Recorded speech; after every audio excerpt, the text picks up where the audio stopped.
Olá, seja bem-vindo ao Pesquisa e Ação. As adaptações de livros para o cinema são constantes. A maioria dos filmes que assistimos tem como base um livro ou um conto. Não é diferente com as obras do romantismo brasileiro. Mas esses filmes conseguem adaptar a história do livro? Eles conseguem transmitir ao espectador a mensagem que a obra intenciona? Para falar sobre isso, está aqui o professor e pesquisador César Zamberlan, que estuda a leitura que o cinema faz dos temas do romantismo literário. Obrigada pela presença, César. César, resumidamente, explica o que a sua obra, a sua pesquisa se baseia. Eu estudo como o cinema brasileiro trabalha questões que são fundamentais no romantismo, que é justamente a construção da ideia de nação.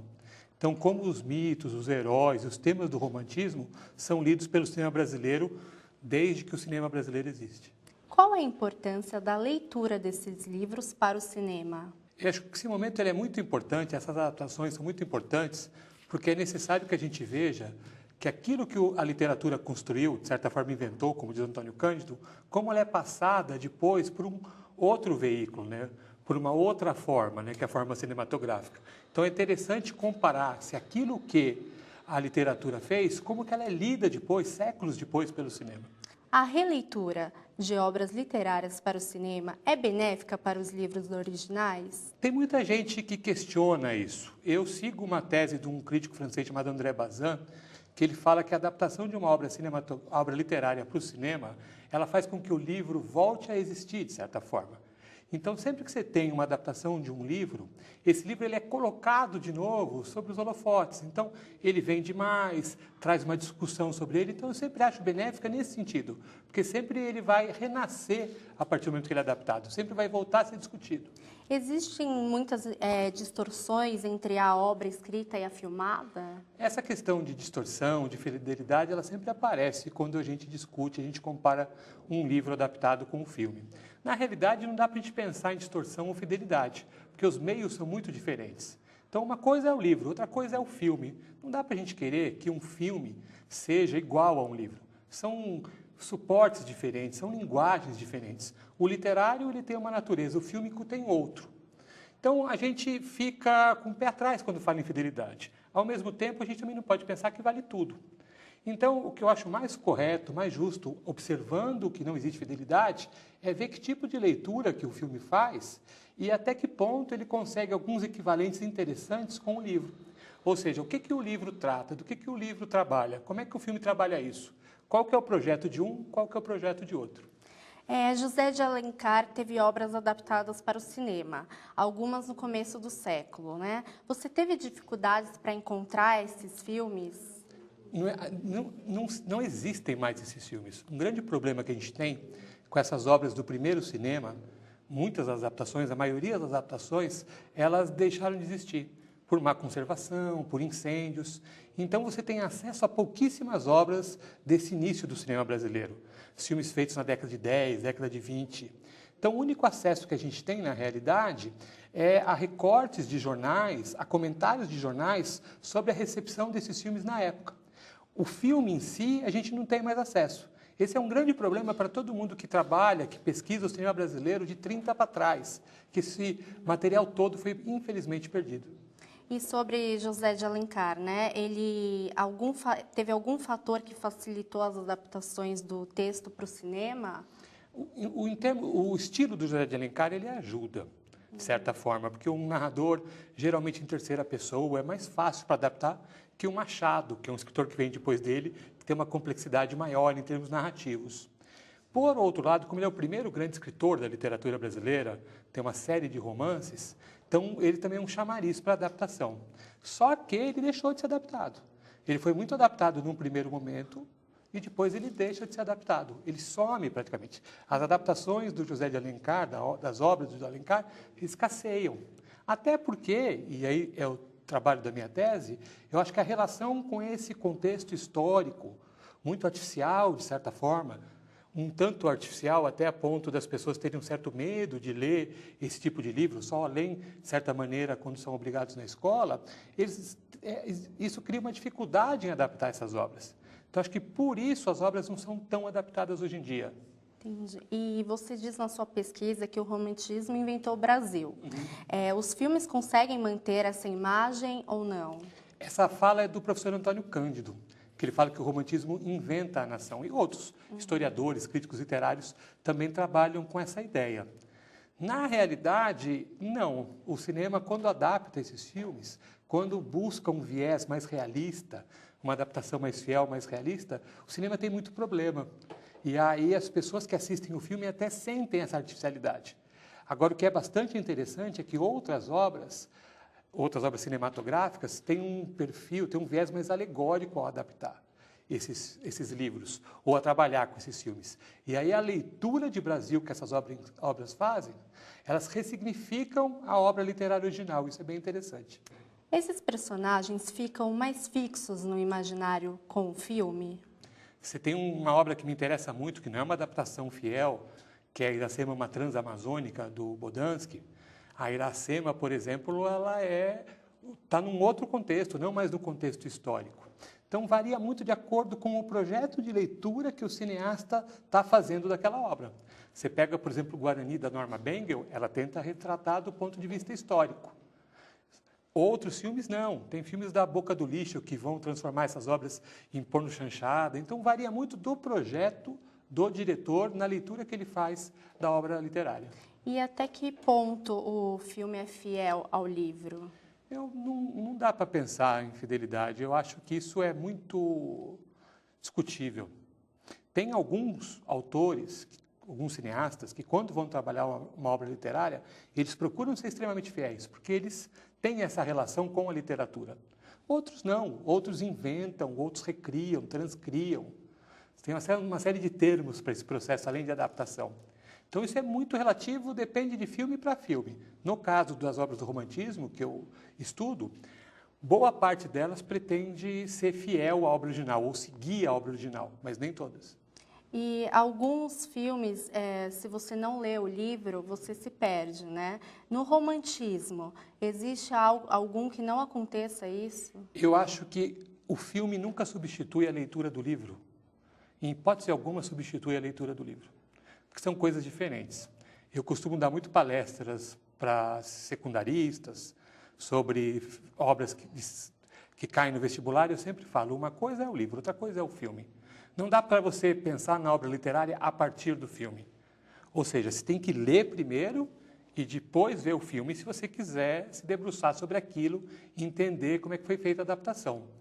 Porque se você assistir o filme pensando na obra literária, você não está vendo a obra literária, você está vendo o filme. O livro é enorme, tem uma série de tramas, tem um contexto muito maior. Quando vai para o cinema, você tem que reduzir para 2 horas, 1h30. Alguma coisa você tem que cortar, personagens você tem que agrupar, você tem que reorganizar certas histórias. Então, são coisas que são diferentes. Eu acho muito interessante quando você trabalha as duas coisas juntas.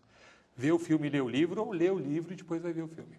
E se você leu o livro antes de ver o filme, você já vai com mais conteúdo, você sente falta, né, de alguma coisa que o livro não pôde passar. Você acha que o filme, quem vê primeiro o filme se prejudica depois na leitura? Esse processo de leitura e de visão do filme é muito curioso. Porque se você conhece o livro antes e vai ver o filme, é inevitável que você se sinta atraído. Porque você, enquanto leitor, você já fez uma adaptação na sua cabeça. Você criou os personagens, você moldou esses personagens, você constituiu fisicamente os personagens a partir do que o autor te dá na literatura. Então, você se sente traído, meio que traído o tempo todo. O processo contrário, por exemplo, você não leu Macunaíma, mas você assiste o filme, fugindo um pouco do romantismo ainda, falando de uma obra do modernismo. Quando você vai ler o Macunaíma, se você não viu, você vai ler tendo o Grande Otelo na tua cabeça o tempo todo. O filme vai te condicionar a leitura, de certa forma. E se você lê o livro antes, é óbvio, você fica com o livro mais fresco na cabeça, você sabe todas as cenas, as sequências, toda a trama, todo o enredo. Aí qualquer coisa que o filme mude, você percebe de imediato. César, muito obrigada pela sua presença. Eu que agradeço.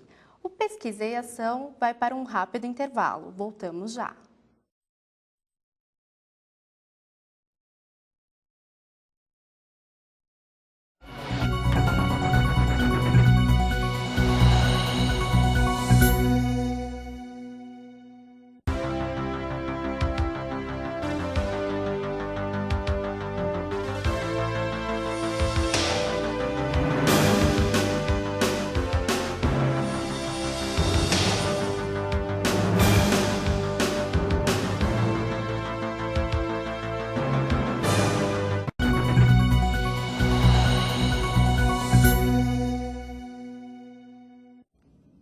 Olá, estamos de volta com Pesquisa e Ação.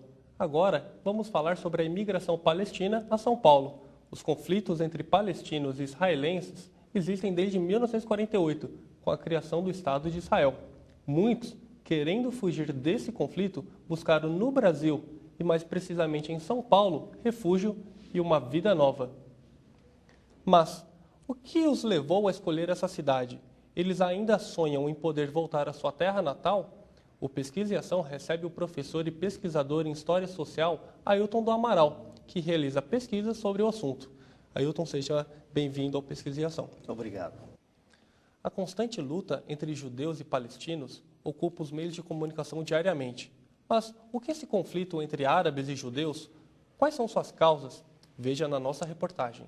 O Oriente Médio é um local de intenso conflito.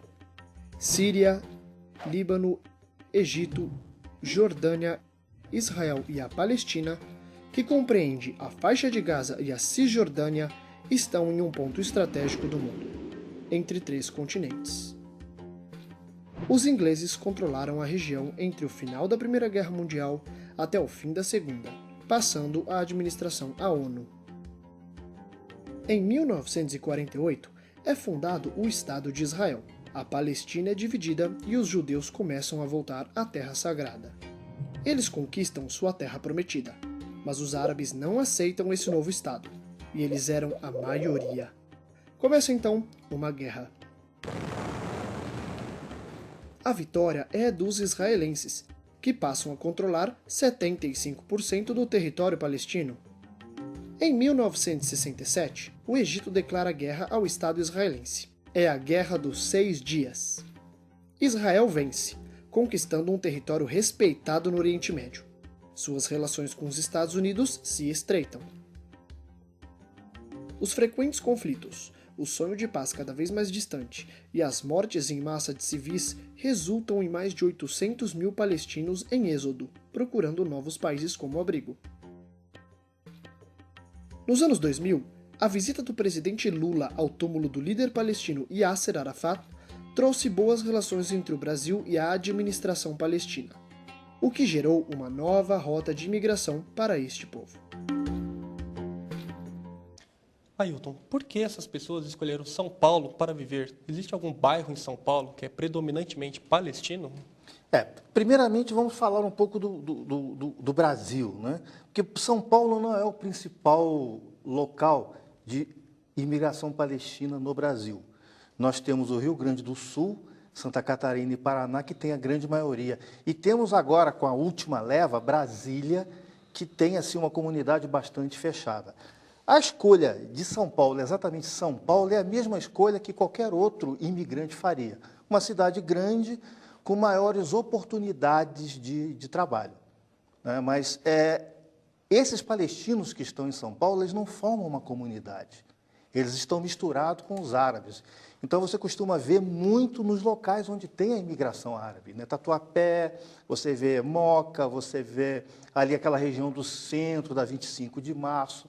Ali você vê muitos palestinos, mas muito, muito misturados com os árabes. Essas pessoas ainda pretendem voltar para a sua terra natal? Alguns sim, outros não, né? Eu tenho nos meus entrevistados, eu tenho uma boa quantidade que pretende morrer lá, e tem uma boa quantidade que é brasileiro e está aqui e esqueceu a nacionalidade. Quais as dificuldades que esses imigrantes têm aqui no Brasil? Principalmente a língua e os costumes. Embora o brasileiro seja um povo muito receptivo, o palestino tem dificuldade porque os costumes são totalmente diferentes. E a língua, o árabe para o português, você precisa se realfabetizar. É muito difícil para eles. Embora a grande maioria dos meus entrevistados possuem uma capacidade de adaptação muito grande. A maioria deles aprendeu português sem ler absolutamente nada, só conversando. Quer dizer, há também essa característica do árabe, muito parecida com a característica do brasileiro, de ser uma pessoa que se adapta muito fácil às situações. Como você desenvolve o trabalho da sua pesquisa? Que metodologia você utiliza? Olha, por incrível que pareça, não existe nenhuma documentação que fale de palestino. Não existe registros portuários, não existem registros em locais de imigração, simplesmente porque não existe uma nacionalidade palestina. Então, quando os palestinos vêm para o Brasil, eles vêm como jordanianos, eles vêm como sírios, vêm até como egípcios. Então, eu não tenho por onde fugir, eu vou pela história oral, que é uma disciplina bastante sui generis na história e faz com que você tenha um comportamento parecido com um jornalista, né, que queira entrevistar uma pessoa, e agravado pelo fato dos palestinos passarem por experiências bem traumáticas. Então, você tem que ter todo um cuidado na hora de entrevistá-los, né? Você sente durante a entrevista muito trauma, muitos problemas, até pessoas se recusando a responder certas perguntas. Teve alguma fonte, alguma pessoa mais relevante no seu trabalho de pesquisa? Teve. Eu peguei um palestino, né, o seu Abdo, né, que é uma pessoa assim, bastante aberta, bastante disposta a dar na entrevista. E a minha pesquisa é quase toda sobre a biografia do seu Abdo, é claro, e isso corroborando o depoimento de diversos outros palestinos juntos. Quer dizer, fica um trabalho assim, bastante biográfico, mas também histórico, né? Eu estou caminhando no tempo e olhando em volta da biografia da passagem desse palestino. Como é a convivência dos palestinos com os judeus aqui no Brasil? É cordial. Eu só posso dizer para você isso. É cordial. Se você perguntar para um judeu hoje, o que você acha do palestino? Ah, tranquilo, que não tem contra, eu converso com ele, me dou bem. E se você pergunta para o palestino, é a mesma coisa. Não, eu me dou bem, tranquilo, olha, aí eu tomo até café com um judeu que tem a lojinha do meu lado aqui na 25 de março, sabe? Mas você vê, você sente nas entrevistas que existe uma mágoa, existe uma coisa assim, eu não vou me misturar com ele. Não é? Eu me relaciono comercialmente, eu vou até no barzinho tomar café com ele, mas não passa disso. Quer dizer, há sim uma separação, mas assim, você tem que olhar com o microscópio. Nem sempre a Palestina foi reconhecida pelo Brasil. Como que esses imigrantes conseguiram entrar no país? Com a nacionalidade principalmente síria, né, até a década de 50, eles foram muito via Síria. Então, você vê nos registros de entrada dos portos, inclusive essa minha fonte, o seu Abdo, ele veio para cá como jordaniano, porque a Palestina nunca foi um país, né? Eles eram um povo que ficava numa região que ora era de um país e ora era de outro. Então, eles entraram com a nacionalidade daquele país. Você acha que a origem do conflito ela é política ou religiosa? Não, ela é política, ela não é religiosa, ela é política. Ela é bem política. Eu estava aqui, morando aqui, trabalhando numa fazenda que o meu bisavô herdou do meu tataravô, que o meu avô herdou do meu avô. De repente chega aqui, pessoas apontam a arma na minha cabeça e falam assim, sai daqui que essa terra aqui pertence a mim, porque Deus falou que essa terra é do meu povo. É uma situação complicada. Na opinião dos palestinos que vivem aqui no país, o que eles acham desses conflitos? O palestino, você tem, na realidade, 3 tipos de palestinos. Você tem um primeiro, que é aquele palestino que vive lá. Então, ele vive uma vida muito difícil, muito dificultada pelos próprios israelenses, estão construindo muros, é uma coisa, está bastante complicada. Você tem um segundo tipo de palestino que vem para cá por busca de melhores condições. Você tem até aquele que vem como turista. E você tem aquele que vem refugiado, que vem para cá numa situação de obrigação dentro do Brasil. Então, o sentimento deles é muito complicado, é muito dúbio. Você sente nas entrevistas que eu já vi entrevistados, quando começaram a descrever a terra deles, começaram a chorar. Ailton, houve 2 levas de imigração palestina aqui no Brasil? Não, houve várias. Houve várias? Várias. Houve uma leva muito grande na década de 50, junto com os outros árabes. Né? Eles vieram junto com os sírios. Uma data que marcou foi mais forte? 48 ou 67? Eu diria 55. 55? A maioria porque eles viveram em 1948, né, com a chegada dos judeus, viveram naquela esperança da vida melhorar, não melhorou. Né? Então, eu acredito que eles esperaram um tempo para ver se a situação deles melhorasse. Aí eles tomaram, então, a decisão de emigrar para o Brasil. Há outras comunidades palestinas espalhadas no Brasil? Existe, principalmente Rio Grande do Sul, Paraná e Santa Catarina. A maioria deles foi para lá. Existe uma comunidade muito recente que veio na década de 90, que está em Brasília, que é uma comunidade, inclusive, muito fechada. Eles só casam entre eles. Eles realmente se consideram palestinos. Essas são as mais fortes. São Paulo, por incrível que pareça, sendo uma cidade grande, ela não comporta a maioria. Ela comporta poucos palestinos, se você comparar com essas imigrações das outras regiões. Ailton, existe por volta de 170 mil palestinos erradicados na Jordânia. Por que eles preferem esse país? Na realidade, a Jordânia foi a via de fuga mais próxima para eles. Porque os palestinos ficavam na Cisjordânia. O que é a Cisjordânia? A Cisjordânia, você tem o Rio Jordão, e o país chamado Jordânia é a Transjordânia, quer dizer, o que está depois do Rio Jordão. E a Cisjordânia é o que está antes do Rio Jordão. Esse território, com o Tratado de 1948, pertenceu à Jordânia. Então, os palestinos, a primeira nacionalidade que os palestinos tiveram quando houve o Estado de Israel foi a nacionalidade jordaniana. O seu Abdo, essa minha fonte principal, ele tem o passaporte jordaniano. Está lá, Reino Hashemita da Jordânia. Com a Guerra dos 6 Dias, esse território foi tomado pelos israelenses. Então, esses palestinos que ficavam na Cisjordânia, eles foram para a Transjordânia pela facilidade do passaporte, de já ter a cidadania. Quais são as suas conclusões até esse momento da pesquisa? A minha principal conclusão é o seguinte: como todo conflito, ele é normalmente, e esse não deixa de ser uma exceção, ele é iniciado e continuado por minorias radicais. Você tem, do lado palestino, minorias radicais que querem, de qualquer jeito, colocar lenha na fogueira, e você tem, do lado israelense, minorias radicais que têm essa mesma função. E essa minoria radical, ela põe fogo numa maioria.